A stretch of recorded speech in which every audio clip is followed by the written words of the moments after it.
அஸ்தக்ஃபிருல்லா அஸ்தக்ஃபிருல்லா. எவ்வளவு சிறிய வார்த்தை, ஆனால் அர்த்தம் எந்த அளவுக்கு ஆழமாக இருக்கிறது சிந்தித்து பாருங்கள். ஒரு பாவம் வருதா, அஸ்தக்ஃபிருல்லா அஸ்தக்ஃபிருல்லா, அல்லாஹ்ட்ட பாவ மன்னிப்பு தேடிட்டே இருங்க. இந்த பாவ மன்னிப்பு தேடுதன் காரணமாக என்னென்ன பலன்கள் இருக்கிறது தெரியுமா? சூரத்து நூஹுடைய வசனத்தை படித்து பாருங்கள். அல்லாஹ் சொல்லுகின்றான், உயுர்சிலிஸ் ஸமாஅ அலைக்கும் மித்ராரா, உங்களுக்கு மலையை அல்லாஹ் பெய்ய வைப்பான்.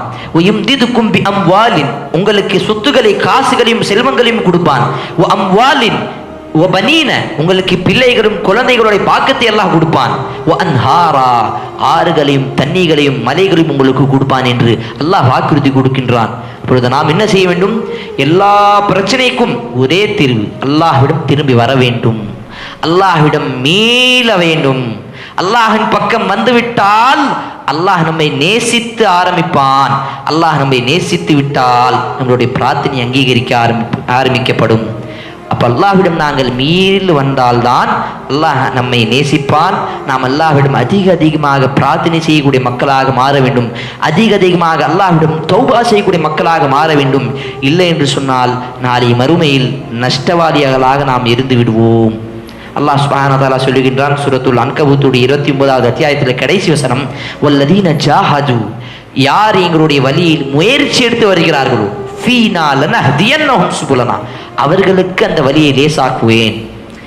ஃபஜ்ர்ல தொழுவணும்னு ஆசைப்படுறீங்க, எந்திக்க முடியல, முயற்சி எடுக்கிறீங்க, அல்லாஹ் லேசாக்குவான். முயற்சி எடுக்கிறீங்க, மலக்குமார்கள் உங்களை எழுப்பி விடுவார்கள்.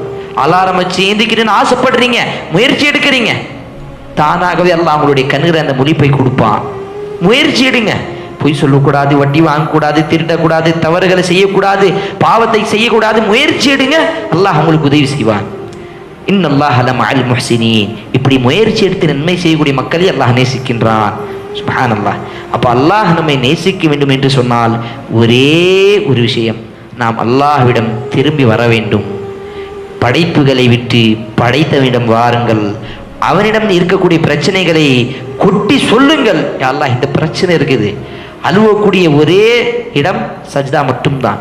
அல்லாஹ்ட்ட சஜ்தால அழுவுங்க, பிரார்த்தனை கேளுங்க, தௌபா செய்யுங்க. அல்லாஹ் சபீமமாக வநஹ்னு அக்ரப், அல்லாஹ் உங்களுடைய உயிரில் இருக்கக்கூடிய உயிர் நரம்பை விட மிக சபீமமாக மிக நெருக்கமாக இருக்கின்றான் அல்லாஹ். இப்போ நாம் உள்ளத்தாலையும் அல்லாஹை எப்போதும் நினைவு கூர்ந்து கொண்டே இருக்கிறோம்.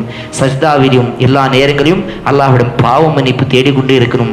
அல்லாஹின் பக்கம் வருவது என்ன காரணம்? நமக்கே அல்லாஹ் ஒரு நன்மை நாடுவதற்காக அல்லாஹ் நம்மை இந்த பிரச்சனைகளை கொடுத்து நம்மை அல்லாஹை சிந்திக்கக்கூடிய அந்த வாய்ப்பை கொடுக்கின்றான். வல்ல ரஹ்மான் நம் அனைவருக்கும் அல்லாஹின் பக்கம்